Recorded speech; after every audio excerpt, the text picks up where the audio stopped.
Welcome to Author. My name is Sven Michael Davison, and today I have a return of journalist Erika Hayasaki, and she'll be talking about her Kindle Single, Drowned by Corn, and the true story behind the deaths of people who fell into a grain silo and the sole survivor and what happened to him. She also talks about how she got her book published, The Death Class, by Simon & Schuster. So take it away. Drowned by Corn. Yes. I actually heard that on NPR. Maybe it's been 5 years now. It's been a while, but I remember actually commuting to work. I think I worked at Fox back then, but I remember hearing it, and it was a great story. And then when David told me that, you had written it, I was like, oh, wow, I even remember that story. Yeah. And I'm curious to know how you found it, how you investigated it, and how to become an NPR piece, and just like the whole life cycle of that. Yeah. So actually, the NPR piece was an audio version of the character story. I did the written version. Okay. So I don't really work in audio myself, but the story, it's the same characters.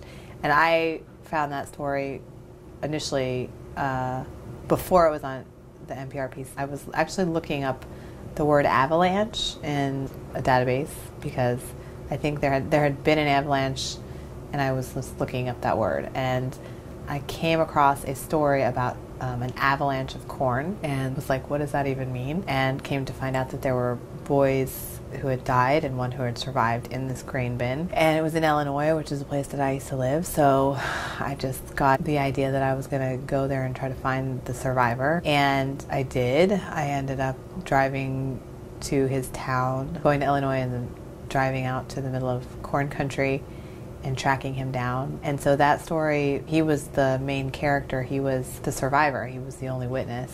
They were working in a grain bin, and one fell in and the other two jumped in to try to save him. They were all friends, and two of them didn't survive, and Will did.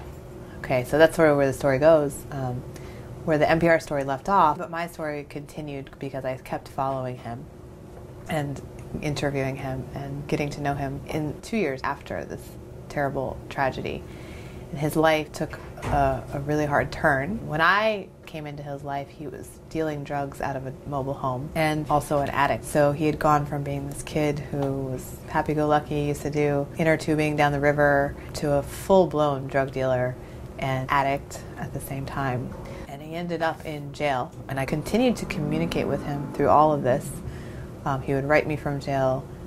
I went to the court trial, so I was there, and I was, and then I got the records, and then I pieced together this whole story. And luckily for him, he did turn his life around after jail. He has done a total change, but you can just imagine. I mean, he talk about trauma, like,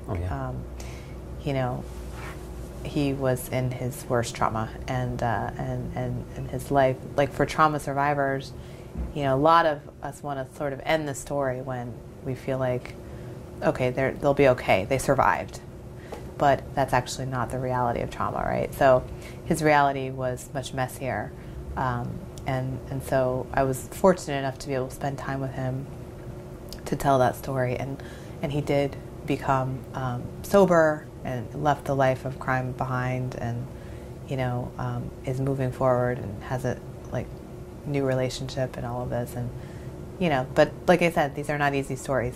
Yeah, they're not easy stories to report or write, and that one's particularly sad, but there's hope in the end of it for him. Yeah. And were you still LA Times, your reporter at the time, or what? No, I had left the LA Times at that point, so that became an ebook. Amazon has a publishing arm, and they started it back around that time. So they publish magazine-length pieces, as well as books now, and so that was for Amazon, really. I mean, I think I reported it before it was for Amazon, but yeah, it ended up being a very long-form magazine-style article in a digital format. You traditionally published, Death Class. Yes. And were you still at the LA Times when you were writing that book, or had you already left the LA Times and you were writing that book, or did that book cause you to leave the LA Times? And then what was your process of getting that published? Yeah, so the book started as an article, like I mentioned, and generated a lot of interest, and just started a conversation with my agent. I don't know if she was my agent at the time or became an agent at that time because of this. I can't remember exactly how that came together, but about the potential for a book. And so that happened to be at a time when the LA Times had been scaling down a lot of staff. Not that I wasn't laid off, but I didn't know where the future of newspapers would be, or what my role in it would be. And there also happened to be a teaching job available, teaching the kind of writing that I love to do and the kind of writing that I love to read. And it all worked out sort of simultaneously that I was able to leave, have a job that offered me some time to work on the book. I reported a lot of the book while I was still in New York. I went back and forth when I moved back to LA, and then I did a lot of the writing in LA. As far as the publishing, so the way the publishing works, the agent sent it out to various publishers, and you write a proposal. I don't know how general or specific you want me to get, but you write a proposal in nonfiction. So in fiction, you usually write the whole book, or you write the whole memoir if you're writing a memoir. In nonfiction journalism, you have a proposal generally, like, I don't know, 50 pages or so, and you're selling your idea and what you're going to do and why this is the story you want to tell and why they should want to tell it too. And a lot of times, so that when you sell it earlier, you can sometimes get an advance that'll help you fund some of the work, right? Because, you have to travel, you have to live. And it's not a lot of money, so I don't want to make anybody think that you're ever going to, that it's very rare when you get, a lot of money for any kind of writing, right? Those things happen, but especially out of, a first book project, you're lucky to get some kind of advance to help you at all. So it landed with Simon & Schuster, which was actually, no. It landed with 12, which was a small publishing house 12, under Hachette, run by a really brilliant guy named Jonathan Karp, and they picked 12 books a year or something like that. There was that's why they called it 12. Mm-hmm.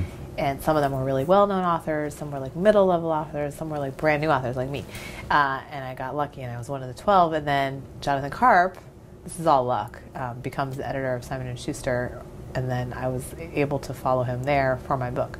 And so then I was at Simon & Schuster, which is total fluke, but just luck.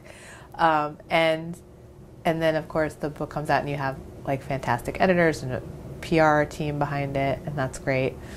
That was that process. I would say book publishing itself is, even if you've written books before, you always have to go through the same sort of process of writing a proposal, pitching it out to, it's sort of like any kind of writing. You pitch it out, you see who's got interest, and you're not guaranteed anything, no matter how many times you've done this. It's always starting from the beginning again. So, but that was a good experience for me, working with great editors and having the support and just learning how to write a book, because it's a different form you're operating in. You're not just writing articles, you're writing a full book that you've spent years on, and it's a good skill to have in your wheelhouse. You have more books coming, or I have an idea right now, but that's still it's still in the works. Okay. I have something that I'm working toward on, sort of, not sold yet. It's not even in that stage yet. So gotcha. Yeah, but definitely, I would like to write another one.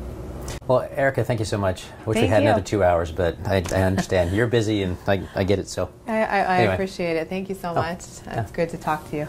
The Death Class is a work of narrative nonfiction. It's a story that I encountered when I was a reporter at the LA Times. I met a professor at a university in New Jersey, Kane University, and she taught a class on death in the middle of the cemetery and in the morgue and in maximum security prisons, and she would bring her students into the crematorium and all of these very interesting, unusual places to hold a class. They tackled issues of death and dying, and she also attracted a lot of students who were dealing with their own encounters with death and thoughts about mortality.